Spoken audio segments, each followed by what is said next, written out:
तुम्ही पाहत आहात MCN न्यूज मराठी। बुलढाणा जिल्ह्यातील संग्रामपूर तहसील कार्यालयातील पुरवठा अधिकारी कोमल रोडे यांनी दैनिक सेवा शक्ती व सत्यशोधक न्यूज चॅनलचे संपादक शेख कदीर यांच्यासोबत अवमानकारक व धमकीचे वर्तन केल्याने पत्रकार वर्तुळात सर्व तीव्र संतापाची लाट उसळली आहे।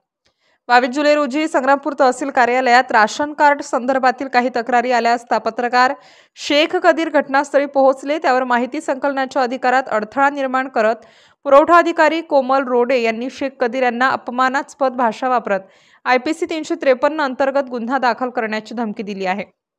तसेच परवानगीशिवाय पत्रकारांनी कार्यालयात येऊ नये, पत्रकारांविषयी अशी द्वेषपूर्ण भूमिका मांडली आहे। एवढ्यावर न थांबता पत्रकारांवर खोट्या विनयभंग प्रकरणात अडकवण्याची धमकी सुद्धा देण्यात आली आहे।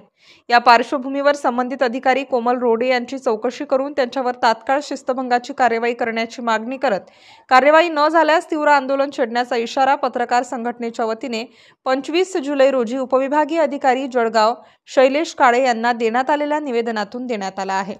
यावेळी उपस्थित शेख कदीर यांच्यासह जफर खान, लियाकत खान, उमाताई बोचरे, विनोद चिपडे, नागेश भटकर, अमर तायडे, विवेक राऊत, समीर खान, सुरवाडे आदी पत्रकार बांधव प्रामुख्याने उपस्थित होते। MCN न्यूज मराठी करिता रवींद्र शिरस्कार, संग्रामपूर। सेवा शक्ती वृत्तपत्राचा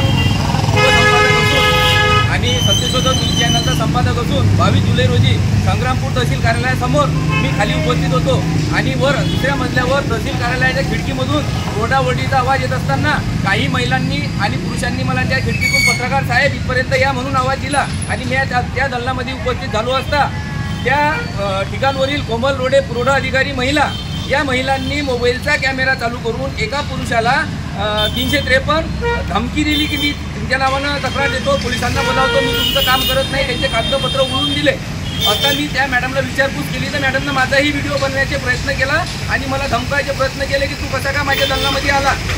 त्यानंतर मी माझा व्हिडिओ चालू केला, कॅमेरा चालू केला। त्यानंतर मला लगेच 5 मिनिटात तहसीलदार प्रशांत पाटील साहेबांचा फोन आला होता आणि साहेबांनी मला सांगितलं शेख कदीर भाई आपण तिथं थांबा, मी तिथं येत आहे। आणि त्यानंतर तहसीलदार प्रशांत पाटील त्यांच्या दल्लामध्ये आल्यानंतर 100 लोकांच्या समक्ष पुरवठा विभागाचे अधिकारी कोमल रोडे यांनी सांगितलं की हा पत्रकार माझ्या कार्यालयात नको, कोणताही पत्रकार माझ्या कार्यालयात आला नाही पाहिजे।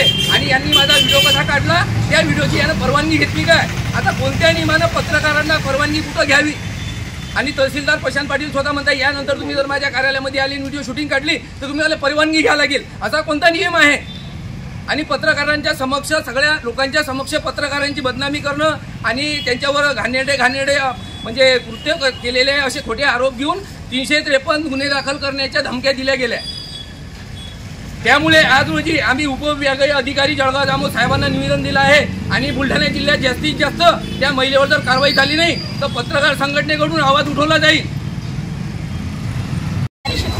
संपादक 22 जुलै रोजी जी घटना घडली एक पत्रकारांच्या तणावाबद्दल आहे की त्यांचा अपमान केला गेला। जे कोमल रोडे मॅडम आहे राशन पुरवठा अधिकारी, त्यांनी हे असं बघितलं की यांना धमकी अशी दिली की 353 त्याच्यामध्ये गुन्ह्यामध्ये अटकण्यात येईल जर पत्रकार असं कोणते असं पत्रकार हा 4था आधारस्तंभ असून त्यांना धमकी देणं किंवा जे अधिकारी आहे त्यांना सांगितले असे की तुम्हाला कोणी परमिशन दिली का? इथं पत्रकार कोणताही असो त्यांना कोणत्याही गोष्टीची परमिशन नसताना तो सुद्धा जाऊ शकतो। यांची पर्दाफाश करण्यासाठी तिथे गेले असता त्यांना माहीत पडली असते बातमी, ते तिथं गेले व त्या मॅडमने त्यांना विनाकारण धमक्या देत अशी सांगितली व तुम्हाला खोट्या आरोपात फसवेल मी, या मॅडमवर लवकरात लवकर कारवाई करण्यात यावी अन्यथा पत्रकार संघटनेतर्फे आम्ही आंदोलन छेडू।